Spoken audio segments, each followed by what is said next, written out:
Hi friends, আশা করছি ভালো আছো। তো মিনি ব্লগের শুরুটা আমি ঋষি ভাইয়ের মিষ্টি সুমধুর বাঁশি দিয়ে করলাম।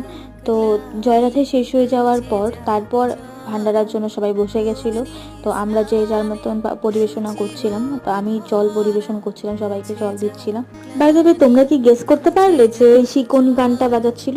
প্রসাদ অনেকটাই টেস্টি হয়েছিল এবং সবাই তৃপ্তি করে খেয়েছে, এটাই সবচেয়ে বেশি আনন্দের কথা।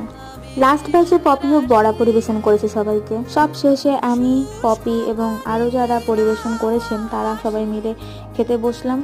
প্রসাদের মেনুতে ছিল ডাল, ফ্রাইড রাইস, পনির, ভাজা আর চাটনি। তারপর আমি ঠাকুর প্রণাম করে বাড়ি চলে আসলাম, কারণ